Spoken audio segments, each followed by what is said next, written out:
Behind the Hooks. With Manny DeGrandis. And Daniel Panetta.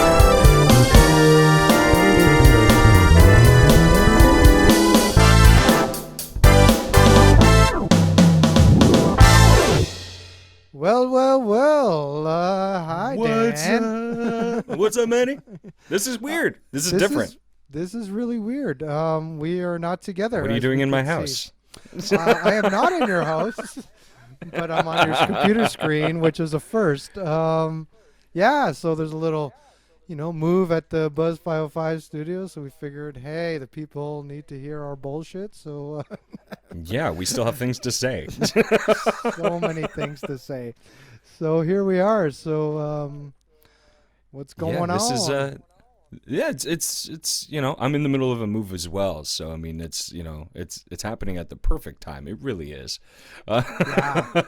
Where this might be like the second or the last time I have the studio powered up here. So I'm gonna start packing her away. That's crazy. I know it's weird because I'm almost like I don't know.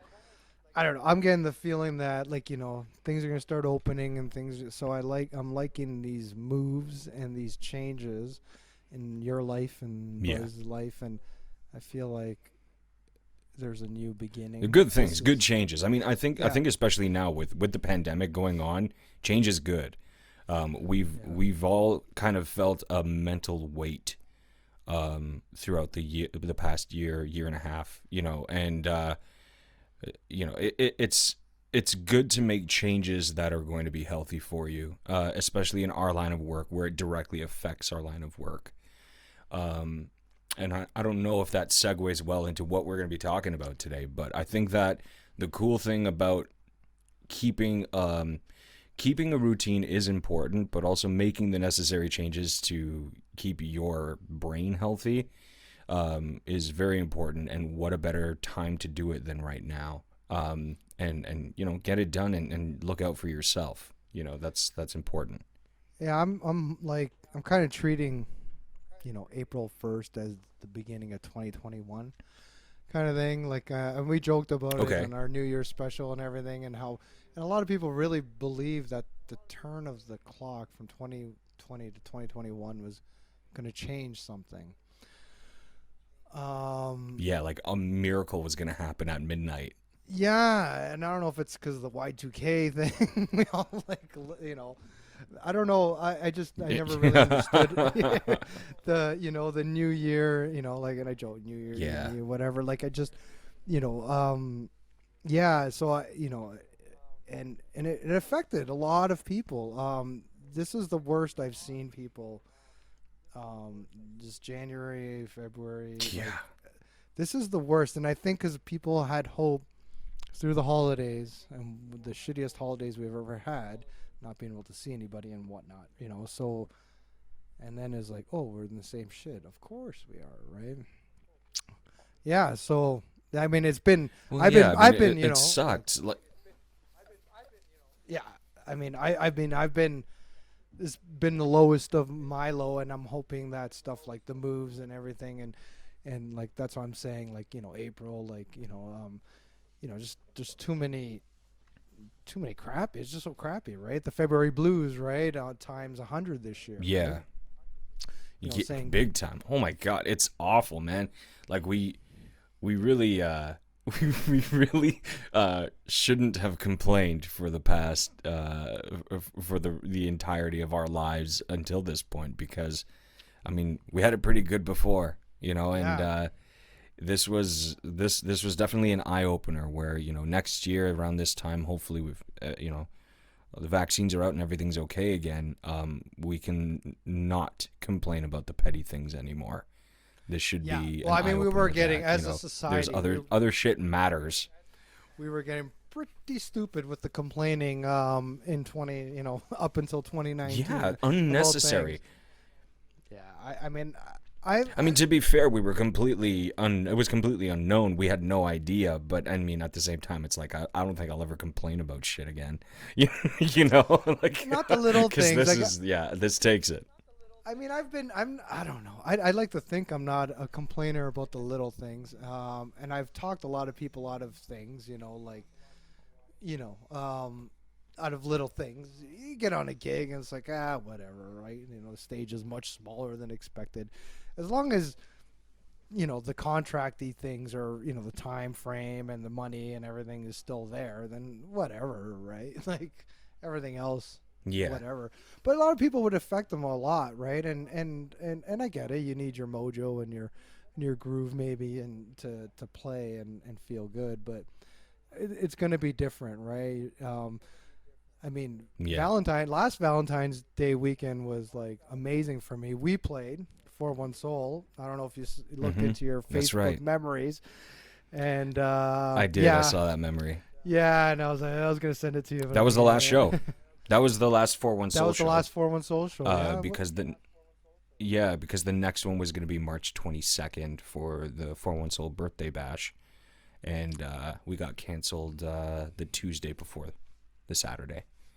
So yeah, the Valentine's show was definitely the last 4-1 Soul show of the normal life. Yeah, it was such a great. It was a bombastic show. Yeah, that was a fun show, man. The Valentine's show was dope. Yeah, it was.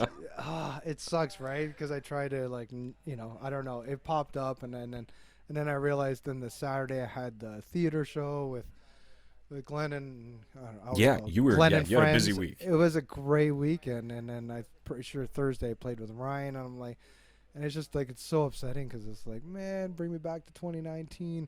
2020, before, it was just so great. And now it's like, right.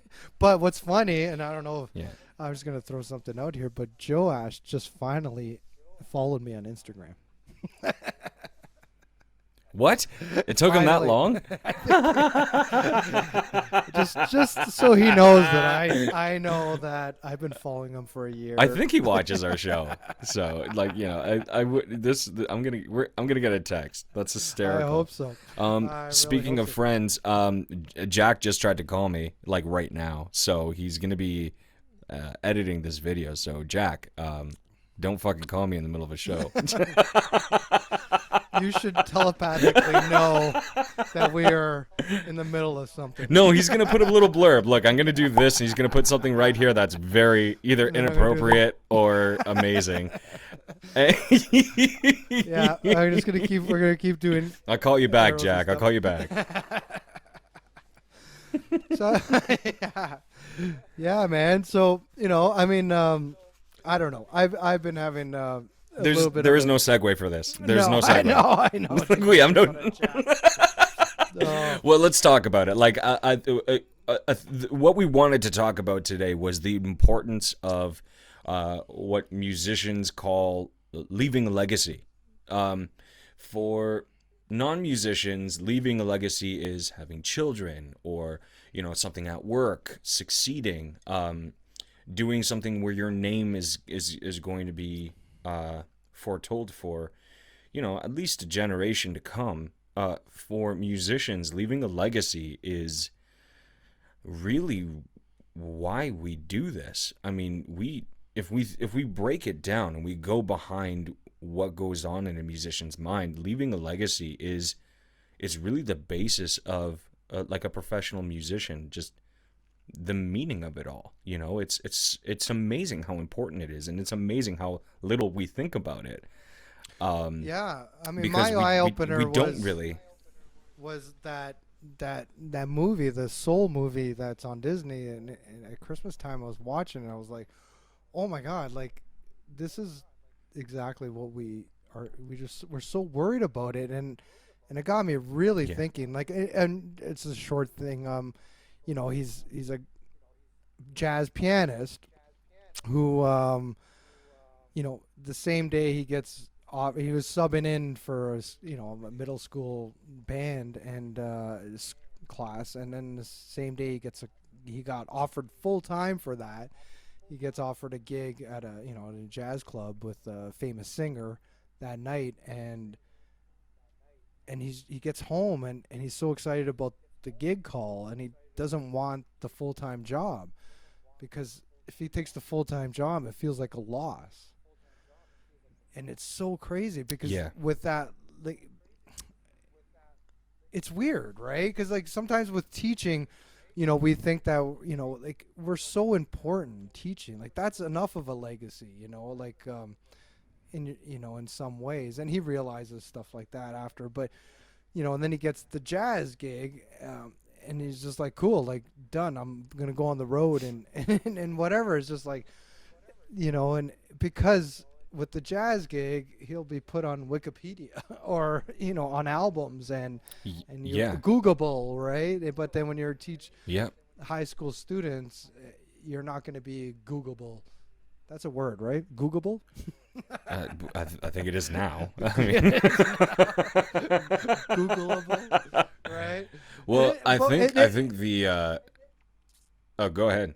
No, it's so funny because, and then I'm like, my neighbors don't care, like growing up, like, you meet people that start businesses, whatever, construction or whatever, painting business, I don't know, whatever. And they use their name, right? Guilford and Sons, right? Or whatever, like they put their last name in their name because that's their legacy. So when it doesn't work out, it hurts them, right? Just like us, right? It's just like, so there's few people that really care about their legacy. And with musicians, we don't care about money. We care about product that lives on after us. Yeah, I mean, it's really something that we build that can't be torn down. So, as painters or as, I'm not talking about like artist painters. I'm talking about like trades painters and construction workers and everything.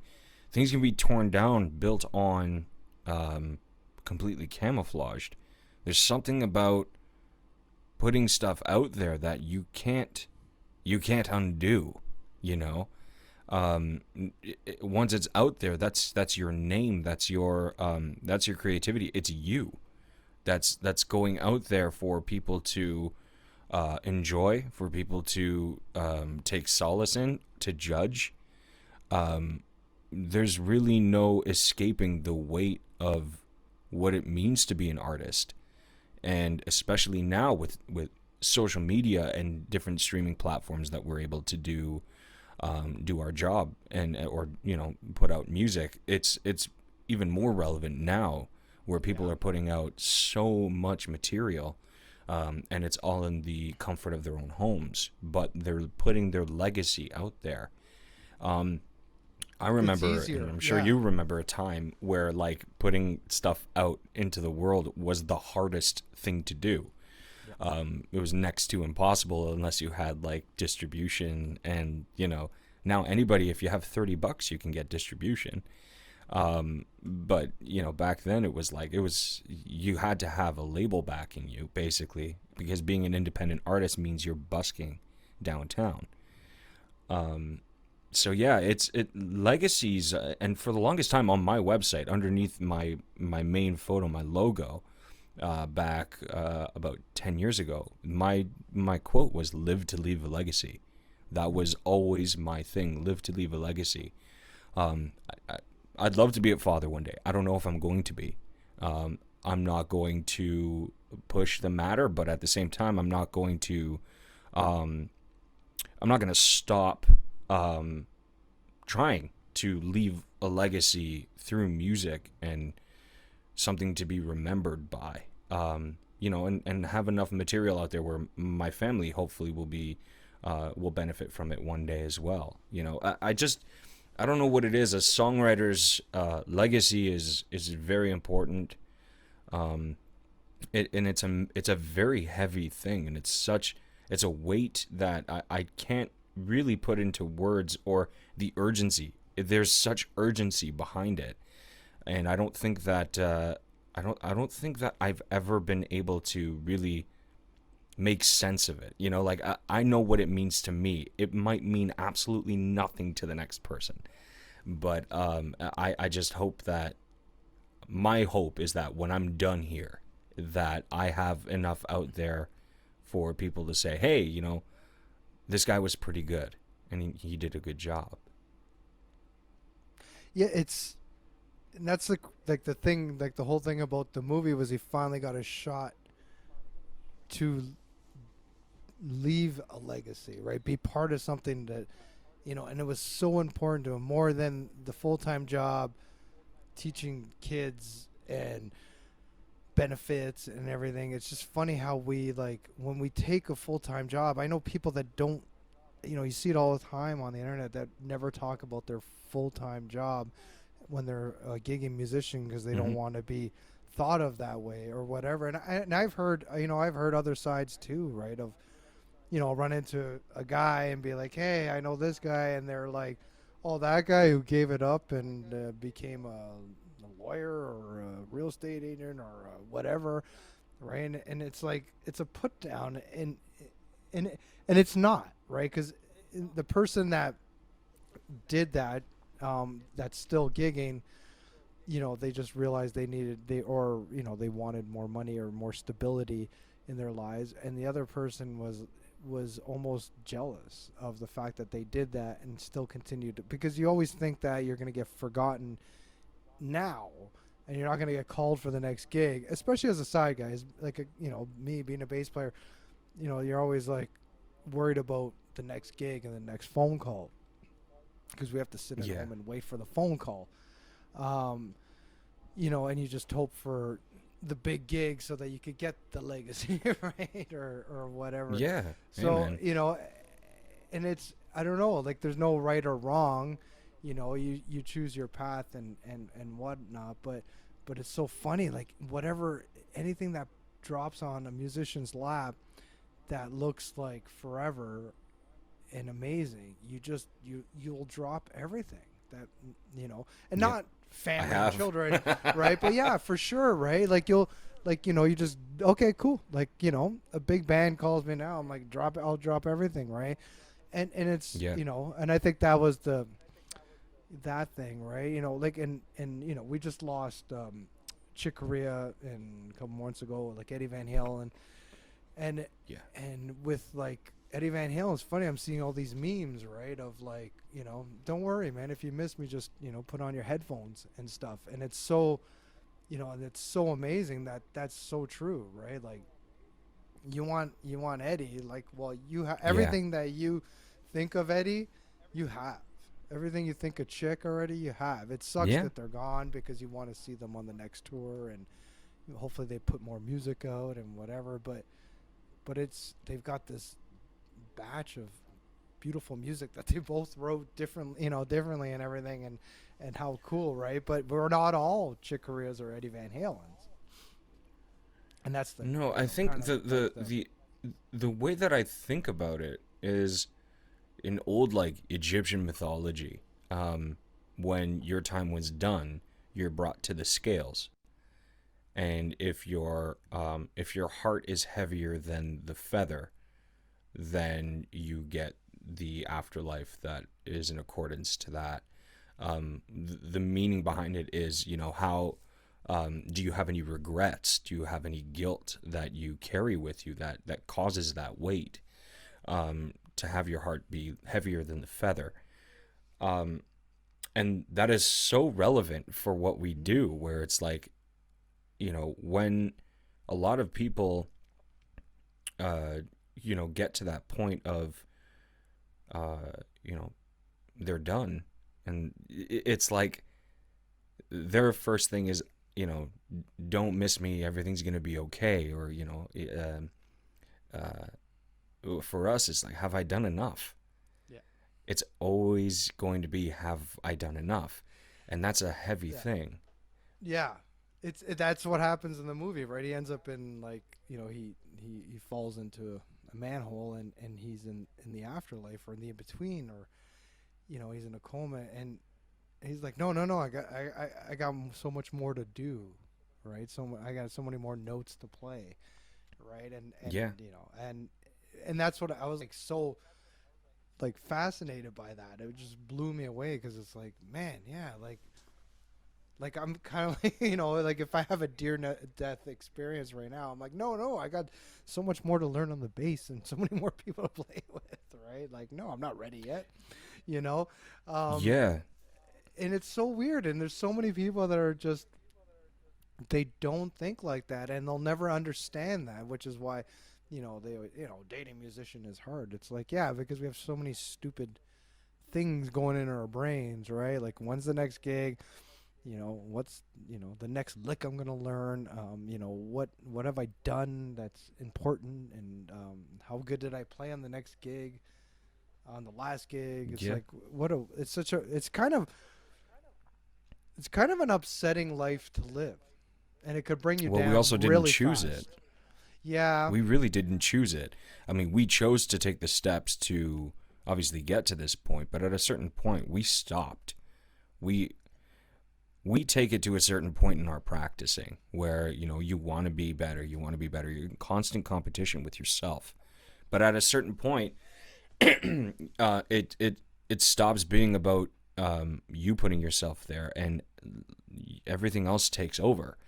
I don't think that I've actually actively put myself in a position of, like, being content about being the type of musician that I am in a very long time. There's little happy successes and those moments that you're proud of yourself, or your bandmates are stoked about what you just did on stage or in the studio. But it's a never-ending thing, and it's not saying that we love what we do more than we love the people in our lives. That is not it at all. There is a huge difference between having the love for what we do and putting love into somebody else. This is a very, very different thing. It's not even a selfish thing. This is just, we built up so much and we put so much into what we're doing. It's not even about us doing it. It's this thing. If you really break it down, it's this thing. We put so much into it, and we invest so much of our lives, and we sacrifice. The sacrifices we have to make aren't like, oh, well, I'm passing up, going to my buddy's birthday because I've got this gig. We're talking about life events that, going to a grandparents thing because you have this opportunity to have this gig with the full knowledge that it might be the last time you see that person. That's the weight that we have to carry. And it's not saying that, oh yeah, no, I'll just cancel the gig because I got this other thing that I have to go to. But then you're dealing with a different person. You're dealing with a very depressed person, because in our way, the way that we deal with things, the way that we cope is by doing what we do. So it's a double-edged sword. For musicians who are in relationships, for musicians who have tight-knit friends who aren't musicians, it's important that you lay out that understanding right from the get-go that, like, look, this is what I do. This is what I've put my life and sacrificed everything for to get to a point where I can say I'm proud. And it's not saying that this is more important than you. It's saying that I want you along for this ride and understand that this could be important for us too, because by me doing this, it makes me a happier person, and in turn, a happier person around you. It's a whole thing. Like, you're not just doing this by yourself. Everybody in your life is in this musical journey with you.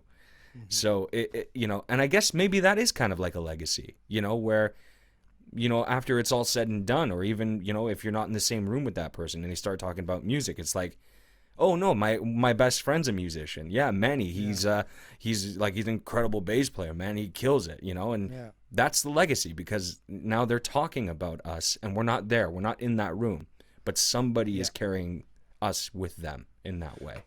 I mean, it definitely, for me, the coolest thing is always when somebody is talking about me, friend or relative or whatever, to a person, and the person knows who I am, right? And then they come running and or texting or whatever. They're like, "Oh my God, so-and-so was talking about you," and they agreed with everything, right? That's the shit I love, right? When my daughter, like likes, shows her friends my video or something, or is How proud cool of is me, that, man? like that's where it's like, oh yeah, that's That's why a I do what I Batman do. moment, you're Yeah. Batman in that moment, like that's so cool. Yeah, like there's nothing cooler than all that, like that's, I mean, it's like you work a little bit harder and try to get the better gigs to make your kids proud of you, to tell their, but it's, yeah, I mean, but it's funny too, because it's, as no matter how proud your, your loved ones are, or your whatever, but nothing makes them more proud is when they find out that someone else is proud of you, and then they, Yeah.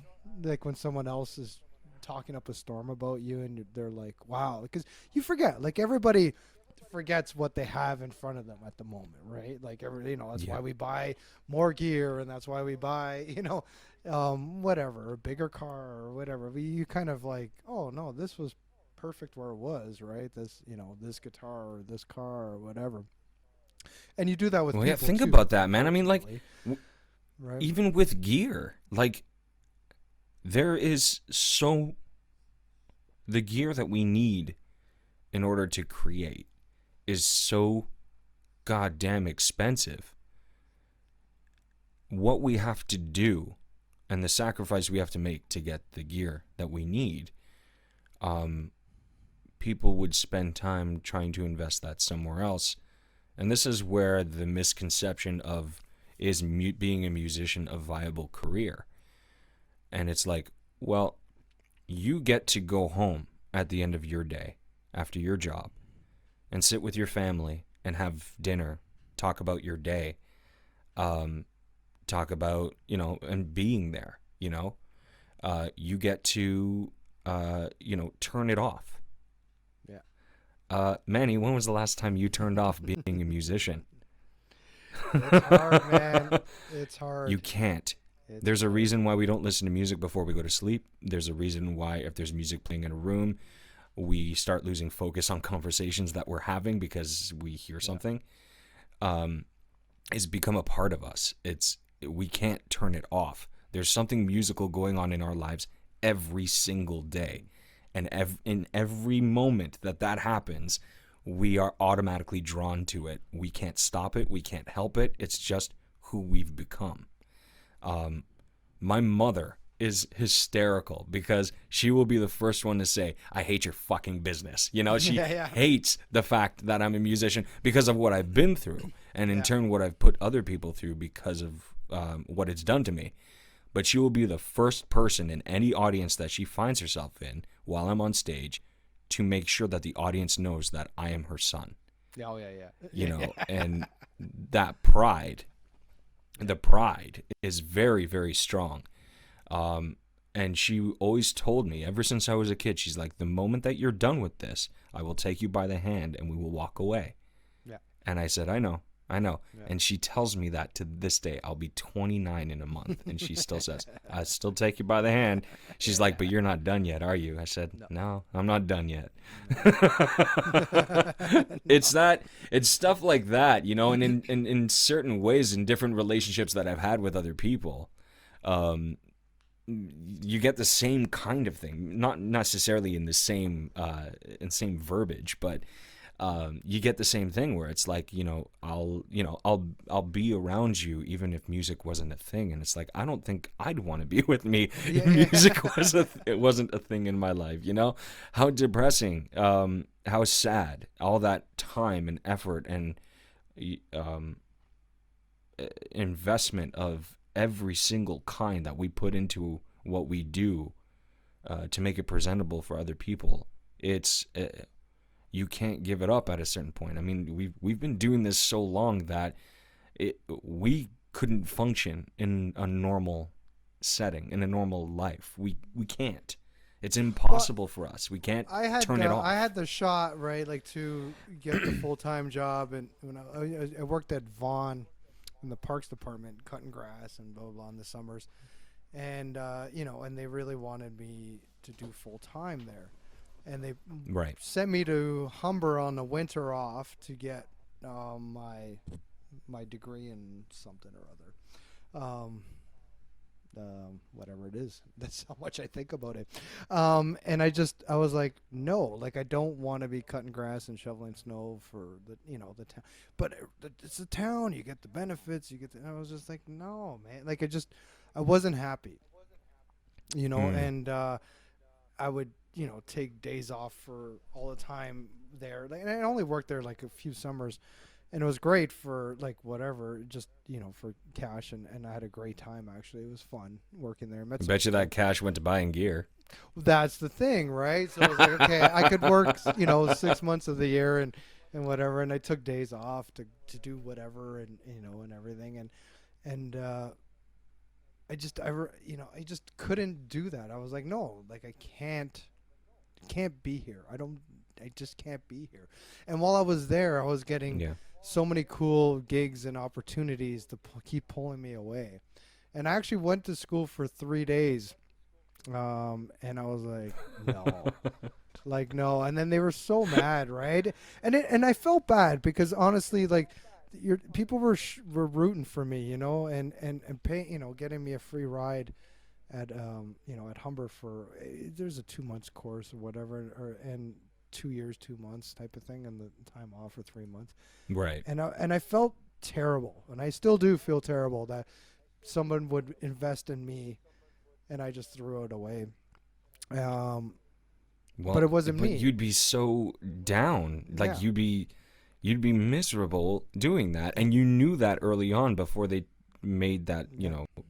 They took the time to do that. I mean, it's one thing, you can have all the money in the world and you can have that nice cushy job and, be able to say, yes, I got this, I renovated my kitchen this year and I feel good about it. And it's like, yeah, man, but, at the same time, it's like, I will put my dishes on hold if somebody calls me for a writing session. I will put things on hold to be able to do something creative, because if it stays in there, man, like that's not good for us. It's not, because we don't talk. We don't talk about what is going on in our lives. We don't talk about how it feels.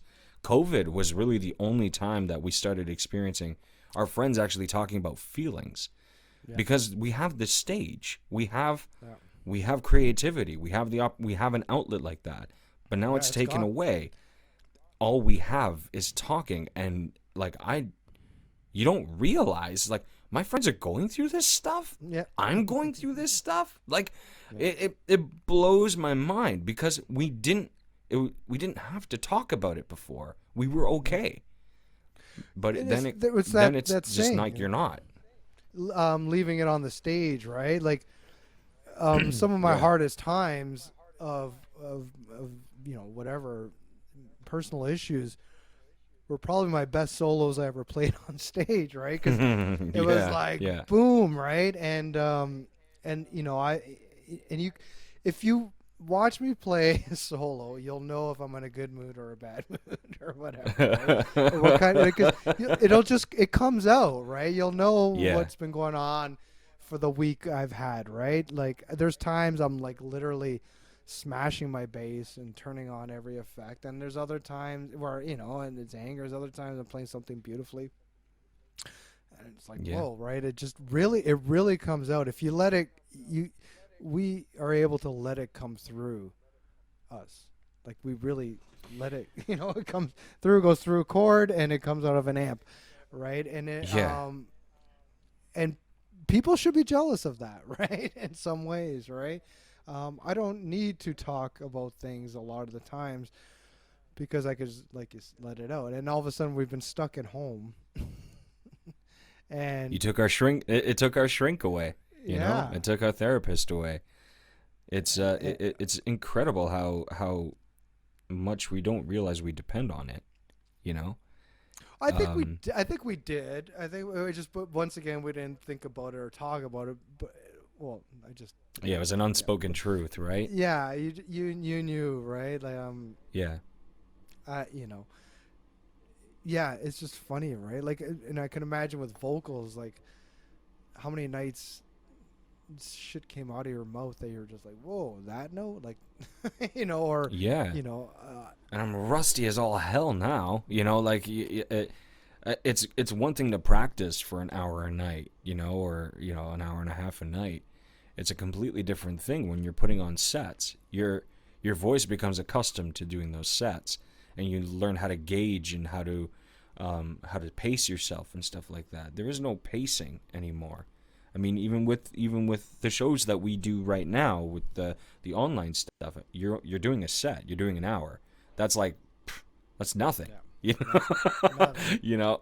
So, but at the same time, it's like you put everything you've got into that hour, and it's hard to do. It's hard to get everything you want out.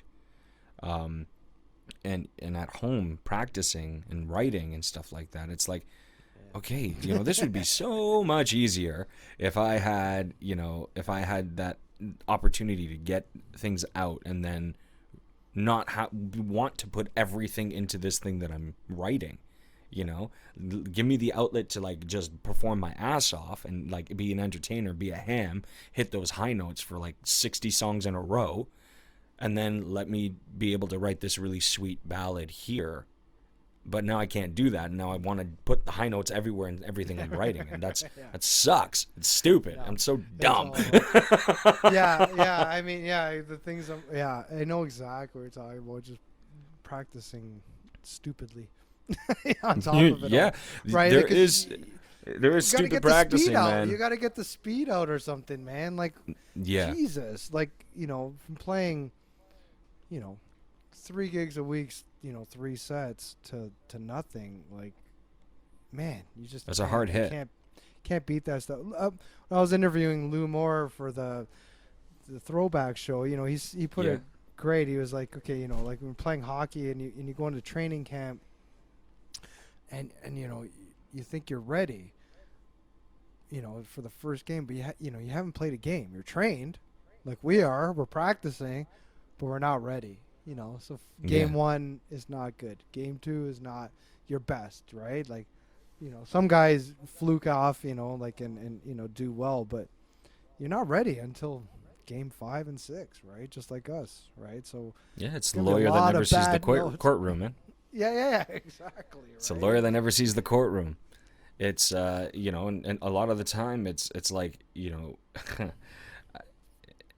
we used to hear when I was going to school anyway, there was one specific instructor that would say when it was all said and done, when we were graduated and everything, it's like, well, congratulations, fuckers, now you're in competition with us. Mm-hmm. And it's like, oh shit. And it's like, now it's like, well, we're all in the same boat now. You know? Came down to my level. Man, are you getting booked? Are you getting bookings right now? Like, are people starting to book you? A little bit. Yeah. Yeah, I'm getting those too. It's weird. It's very weird because I'm not writing it down.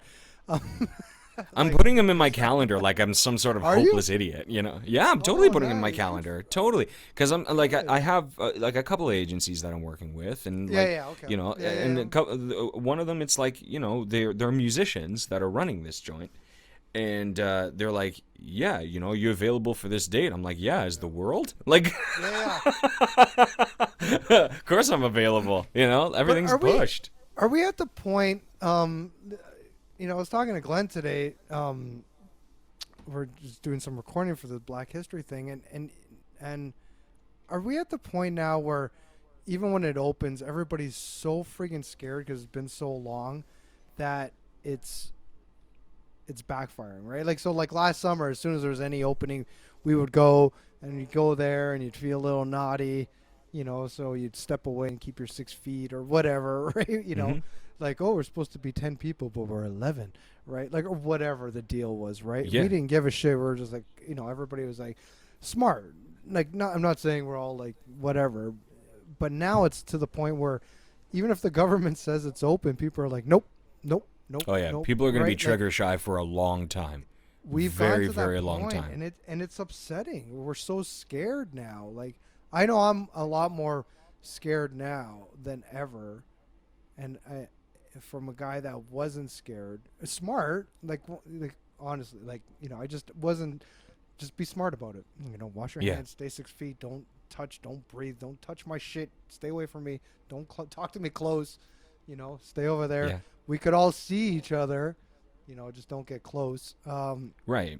To the point now where I'm like, oh, I don't know about that guy. He's kind of, he works at a few different places. It's weird how the mind, so now there's talk about the kids karate and soccer starting, and some of the parents are like, no, but if the government says it's okay, the same government I can understand that's where they're telling you coming from. Yeah, and I can understand where they're coming Me from. too. When everybody's vaccinated, or at least when the vaccine is it's a common thing, like you would get a flu shot, I think people will feel a little bit better going out. I don't see masks being out of our future for a long time. That hurt me, actually. Somebody told me that 2 months ago, and I was like, oh, really? Yeah, masks are going to be... I think I'll wear one regardless, just because I like not being sick. I haven't had even just a cold, really, in the past year. And, I know our immune system kind of needs that to fight off the bad bacteria and, be able to cleanse itself. But at the same time, it's as a vocalist, I can't really afford to be sick. So if that's one little step I've got to take in order to maintain that, then you know what? Fuck it, I'll make that little sacrifice. Yeah. What don't we do on this day?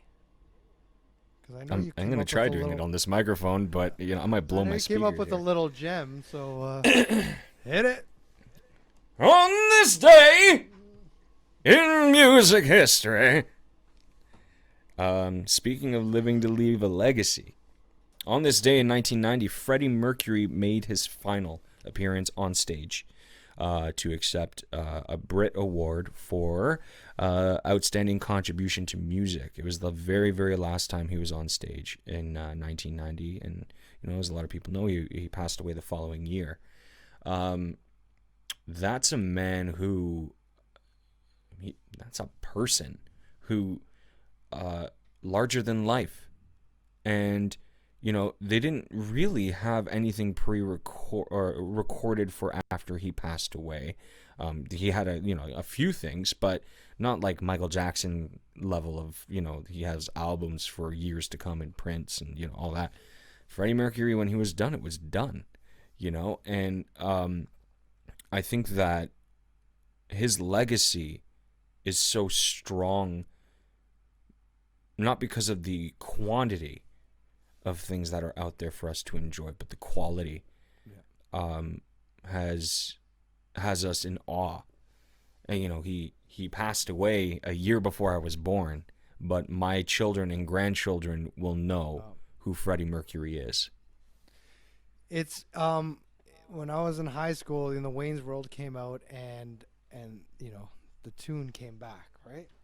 Yeah.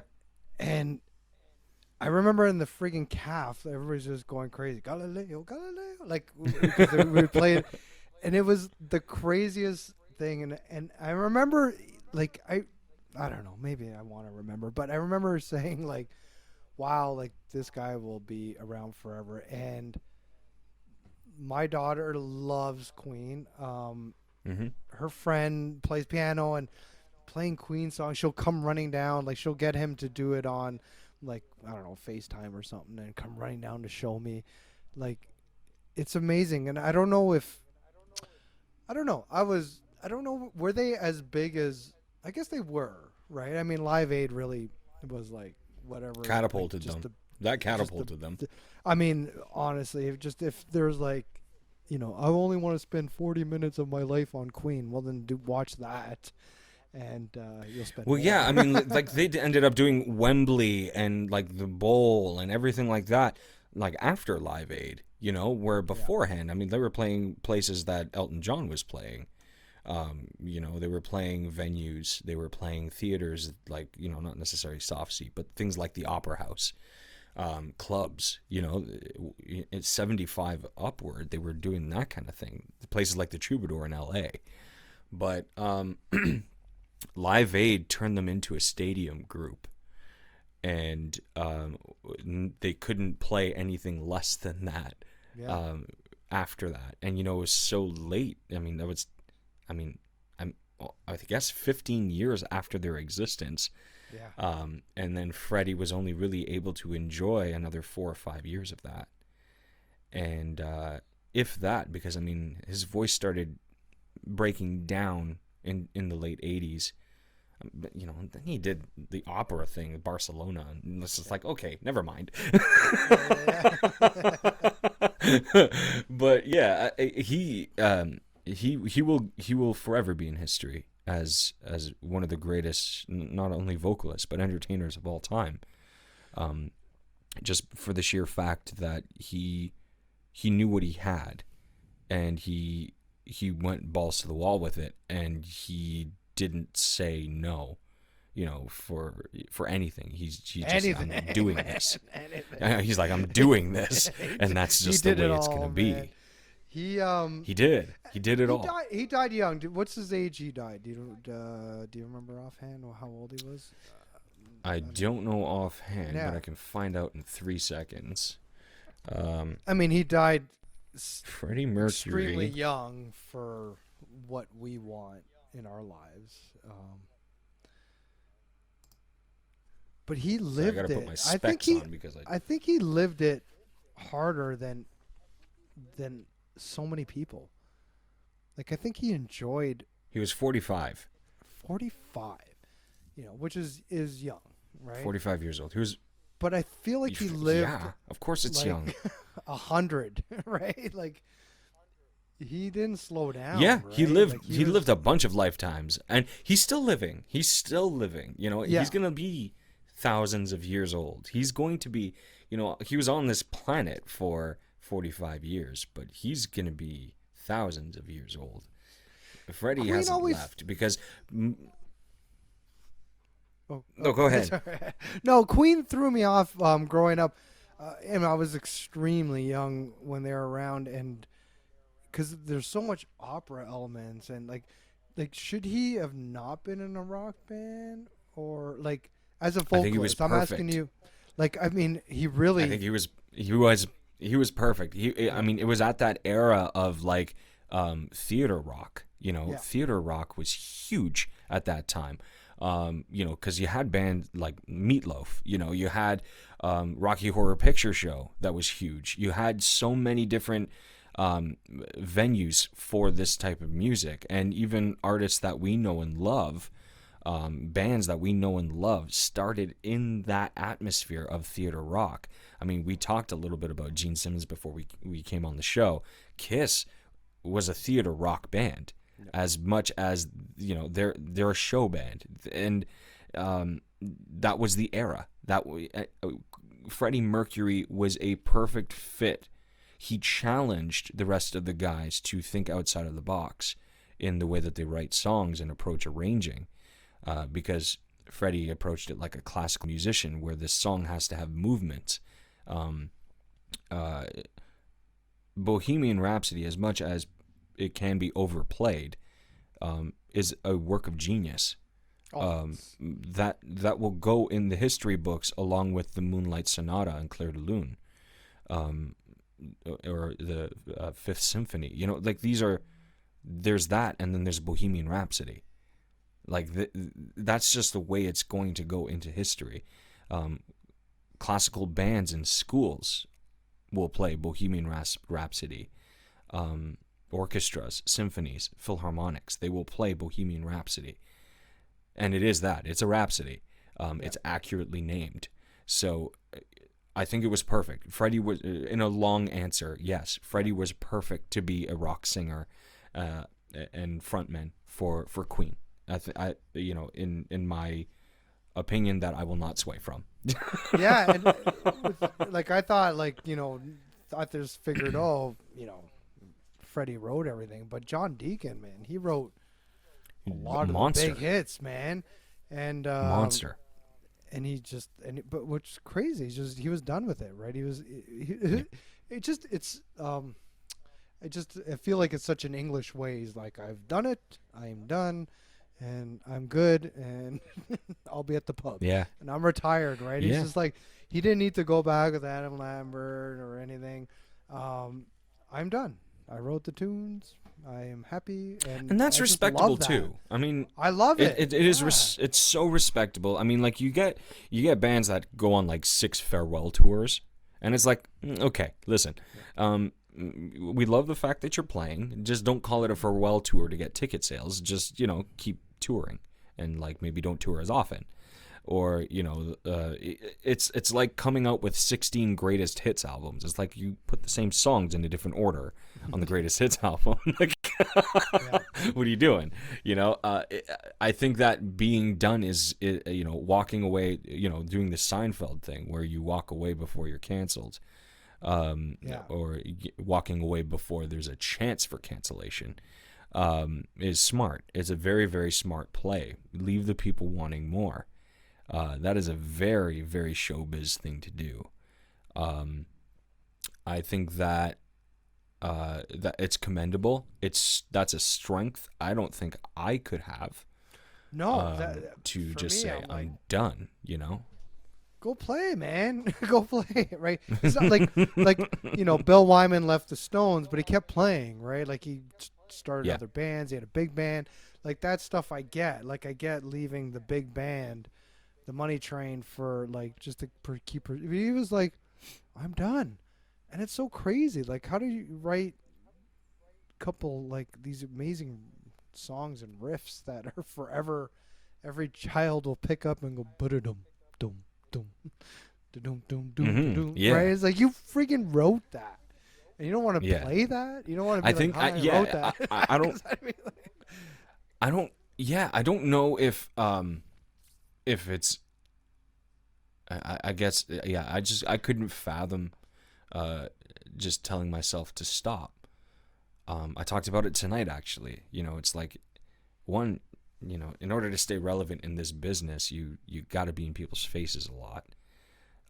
As much as you think that people are going to get sick of you, the world is 7 billion strong, and if there's a group of people that are sick of you, but there's a group of people that haven't discovered you yet. So, you do what you do, and you keep putting stuff out there for people that need to hear it. Being done is very coffin type of mentality where you're closing the coffin and in turn putting it in the ground, and it's like, no, that's too final. It's way too final, especially when you still have goods to give. Like, Paul McCartney, his voice isn't as great as it used to be, but he's still got killer songs written. He's still writing like great tunes. Still doing cool things. You don't necessarily right? you don't necessarily have to be done. Just like, see ya. Don't call me. Yeah, but like I said, it's a commendable thing. I'm only saying this because I wouldn't be able to do it. Maybe he feels that his legacy is strong, and his legacy totally will live is. on, and it definitely will. Maybe he just found the realization and the happiness to know that it will. I mean, everybody's got their story, and I know a lot of people that whatever the road is hard, and everything. And how do you and probably there's some things in his mind are like, how do you match Queen, Wembley Stadium, how without Freddie, with some other guy or two other people? How am I gonna match? Like, there's such a satisfaction to what he's done that is amazing. Yeah. Right. Yeah. I don't know what I love about Queen. Okay, fine. They've been going on, and Rod, with Adam Lambert, right? And then who's the other dude there? Paul Rogers, right? And Paul Rogers, holy Jesus. Paul Rogers was doing it for a bit. He could still they sing. wanted George Michael to do it. Yeah. Because he killed George Michael was supposed to do tribute concert, right? And he's a great singer. That tribute, I mean, when he did Somebody to Love, it was just like, are you kidding me? I mean, he doesn't have the range that Freddie Mercury did, but at the same time, it's like, they can drop like a little bit, if they dropped their like down a tone, George Michael could do concerts with them. I think that if paths were chosen a little bit differently, I think we'd have George Michael is still here with us. I think, and that's another weird thing. I mean, we should probably really dive into that. And another thing, like turning down, George Michael and then Queen, and they can't come together. And it's probably because of lawyers. It's probably because of, record labels, Representation. all that. Man. Representation. Yeah, it's probably what ruined it. Because I know, but I feel like I know that George Michael would have loved doing that. Because George used to call me, right? Usually into the bathroom. I was like, why do you keep calling me in the bathroom? It's so confusing. Dude, Stone! Get the hell off my screen. Look, when George Michael died, it hit me hard, eh? That one hit me hard. I loved George Michael.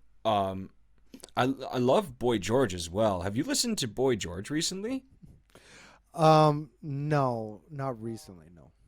Go listen to Boy George singing now.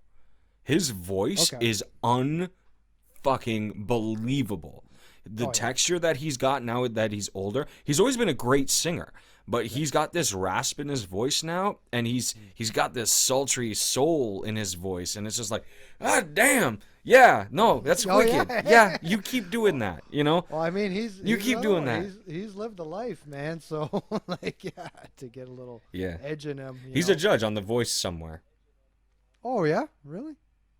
He's a judge on The Voice. Yes, somewhere. I don't know where. Somewhere, one of these it's not countries. UK. It's somewhere else. Maybe it was UK. Yeah, I don't know. was UK. He's doing stuff. UK. Anyway, He's what UK. time are we at? Are we I think done? I think we should stop here, and I think we should continue on in another episode with Gotta call Jack back. I can't understand why George didn't say Queen, but.